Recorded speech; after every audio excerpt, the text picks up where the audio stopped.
businessman and millionaire William Knox D'Arcy decided to start a new venture. He set out to look for oil in Iran. He offered the Shah of Iran a deal. If D'Arcy found any oil in Iran, he owns them. And in exchange, the Iranian government would get 20,000 pounds in cash, 20,000 pounds in stocks, and only 16% of the future profits. Discovering oil in your own country would be a gold mine. So for any government with a bit of self-respect, this would be a ridiculously bad deal. But since Iran's government doesn't have the know-how to drill for oil, the Shah had no choice but to agree. 16% of something is better than 100% of nothing after all. And all that money would go straight into the Shah's pockets so he could live an even more luxurious life. After the deal was made, D'Arcy hired a geologist to search for oil in the Iranian desert. But it wasn't the cozy adventure they had imagined. Smallpox raged, bandits and warlords freely roamed the desert. There was little to no fresh water, and the devastating heat of the Iranian desert didn't make the job any easier. Years went by without finding a single drop of oil, and D'Arcy's fortune started to shrink. By 1908, D'Arcy had sunk more than 500,000 pounds into his risky venture. Even for a multimillionaire, that's a huge investment, and it looked like it wasn't going to pay off. So D'Arcy decided that it was time to pack the bags and leave Iran. He sent a message to his geologist, telling him that he was running out of money and that he needs to abort the mission. But his geologist wasn't ready to give up yet, so he ignored the message and kept going. And only a few days later, in a last-ditch effort, he finally struck oil. Suddenly, D'Arcy was the sole owner of a vast ocean of oil. And thanks to the deal he made with the Shah, no one else was allowed to drill or sell Iranian oil except for him. And he was set to be richer than his wildest dreams. On April 14, 1909, the Anglo-Persian Oil Company was born. And the shipping of Persian oil products began in 1913 from their new refinery in Abadan. As Iranian oil production ramped up, the British Empire started enjoying a new era of immense wealth. But the Iranian people, they were still dirt poor. Even the oil workers at the Abadan refinery were still dirt poor. They were paid 50 cents a day and had to live in a shanty town. They were surrounded by mud, stagnant water, and biting flies without clean water or electricity. These hard-working Iranians were literally giving away the country's most precious resource to the British, basically for free, while they were living in devastating poverty.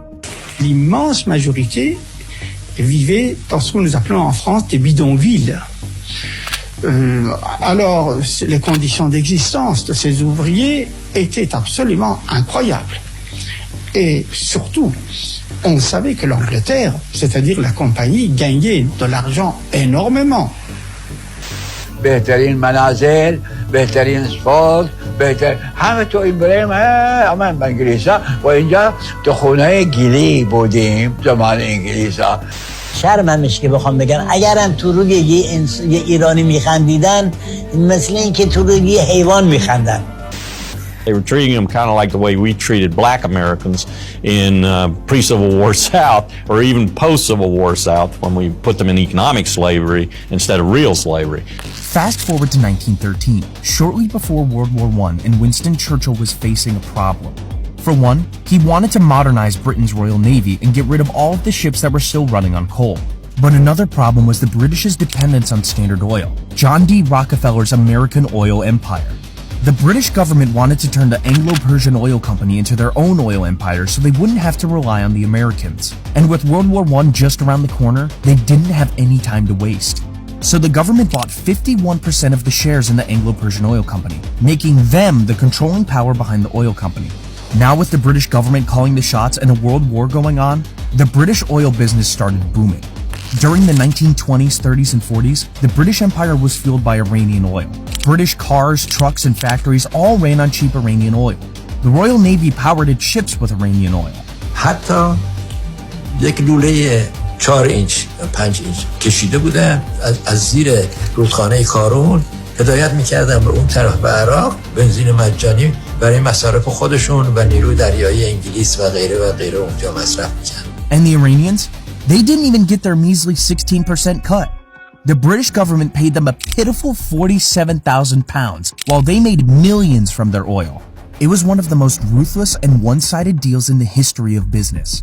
And Winston Churchill later wrote, "Fortune brought us a prize from fairyland beyond our wildest dreams." The oil coming from Iran brought millions in revenue to the British Treasury. Under the original agreement, only about 16% of the oil revenue was supposed to be given to Iran. But that 16% was going to be calculated by the British, and no Iranian would be allowed to look at the books. We now know also that the amount was calculated after the oil company paid its taxes. Now, the oil company was owned by the British government, so when it was paying taxes, it was essentially paying taxes to itself. So it was a lot of creative accounting, but in the end, it was clear that almost all the money from this tremendous resource was going into Britain, and almost none was coming back to Iran.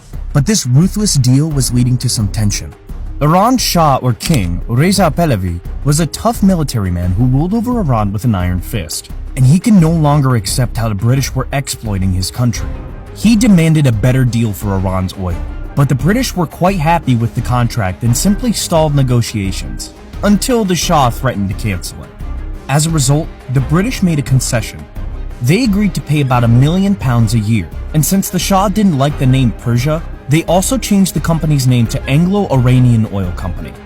Iran had finally gotten something out of the deal, but it was still a slap in the face. Just £1 million a year for the billions of dollars the British oil company would continue to make? It was ridiculous. The oil company also promised to increase the oil workers' salaries, build schools, hospitals, and roads, but those promises would also not be fulfilled on. To get back at the British, the Shah started doing business with the Germans during World War II. You know, the enemy of the British. So for the British, that was the last excuse they needed to get rid of the Shah for good. So in August 1941, the British and Soviets started a military assault to overthrow the Shah. On the outside, it was all about defeating the evil Germans and their allies. But deep down, it was all about securing all that precious oil bubbling below Iran's soil.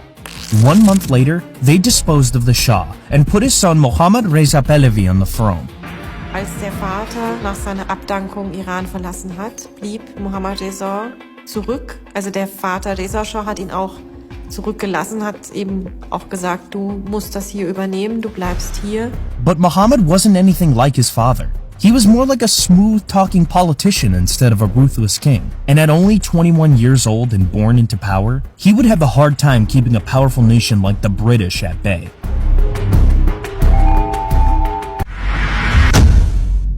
In 1901, the British